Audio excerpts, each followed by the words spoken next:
കേരളത്തിൽ പുതിയൊരു റെയിൽവേ സ്റ്റേഷനും റെയിൽവേ ലൈനും വന്നേക്കും എന്നാണ് റിപ്പോർട്ടുകൾ. കൊല്ലം ജംഗ്ഷൻ റെയിൽവേ സ്റ്റേഷനെ ഒഴിവാക്കി അതിവേഗ ട്രെയിനുകൾക്ക് തിരുവനന്തപുരത്തേക്ക് കുതിച്ചുപായാനുള്ള ബൈപ്പാസ് ലൈനാണ് ഇപ്പോൾ റെയിൽവേയുടെ പരിഗണനയിലുള്ളത്. കൊല്ലം റെയിൽവേ സ്റ്റേഷനിൽ നിന്ന് തിരുവനന്തപുരത്തേക്കുള്ള ലൈനിൽ SP ഓഫീസ് വരെയുള്ള 700 മീറ്റർ ദൂരത്തിലെ 8 ഡിഗ്രി വളവ് സൂപ്പർഫാസ്റ്റ്, വന്ദേ ഭാരത്, ജനശതാബ്ദി ഉൾപ്പെടെയുള്ള ട്രെയിനുകളുടെ വേഗതയെ പ്രതികൂലമായി ബാധിക്കുന്നുണ്ട്.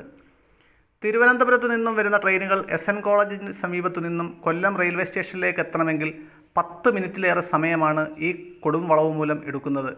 എന്നാൽ നഗരമധ്യത്തിലാണ് എന്നതും ജനവാസ മേഖല എന്നതും ഈ വളവ് നിവർത്താൻ കഴിയാത്ത സാഹചര്യവും സൃഷ്ടിക്കുന്നു. ഇതോടെയാണ് ഇരവിപുരത്തു നിന്നും കല്ലും താഴത്തേക്ക് റെയിൽവേ ബൈപ്പാസ് എന്ന നിർദ്ദേശം കൊല്ലം റെയിൽവേ എഞ്ചിനീയറിംഗ് വിഭാഗം അധികൃതർക്ക് മുന്നിൽ വച്ചിരിക്കുന്നത്. നാഗർകോവിൽ എറണാകുളം മാതൃകയിൽ ഇരവിപുരത്തു നിന്ന് കല്ലും താഴത്തേക്ക് ബൈപ്പാസ് നിർമ്മിക്കണമെന്നാണ് ശുപാർശയിലുള്ളത്. അതായത് വന്ദേ ഭാരത് ഉൾപ്പെടെയുള്ള അതിവേഗ ട്രെയിനുകൾ കൊല്ലം ജംഗ്ഷൻ റെയിൽവേ സ്റ്റേഷനിൽ എത്താതെ തന്നെ സഞ്ചരിക്കും. ഇതോടെ കൊല്ലത്ത് പുതിയൊരു റെയിൽവേ സ്റ്റേഷന് കൂടി വഴിയൊരുങ്ങും.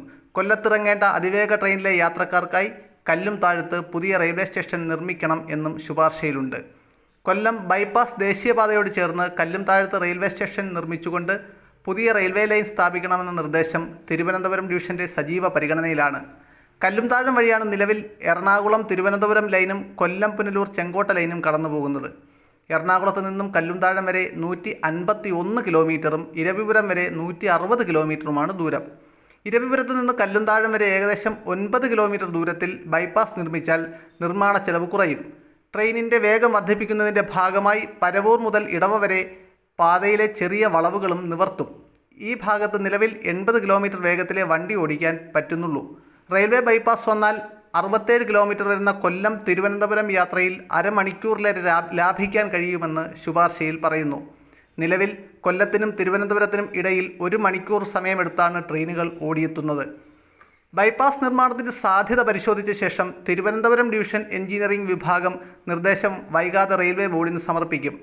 നിർദ്ദേശം റെയിൽവേ ബോർഡ് അംഗീകരിച്ചാൽ ഭാവിയിൽ പാസഞ്ചർ, മെമു, എക്സ്പ്രസ്, ഗുഡ്സ് ട്രെയിനുകൾ കൊല്ലം സ്റ്റേഷൻ വഴിയും മറ്റ് അതിവേഗ ദീർഘദൂര ട്രെയിനുകൾ ബൈപ്പാസ് വഴിയുമാകും സർവീസ് നടത്തുക. അടുത്തിടെ ട്രെയിനുകളുടെ വേഗം 100-ൽ നിന്ന് 110 ഉയർത്തിയിരുന്നു. ഇത് 130 കിലോമീറ്റർ ആക്കുന്നതിൻ്റെ ഭാഗമായി വലിയ വളവുകൾ നിവർത്താനും അതിന് സാധ്യമല്ലാത്തിടത്ത് ബൈപ്പാസ് നിർമ്മിക്കാനുമാണ് റെയിൽവേ ആലോചിക്കുന്നത്.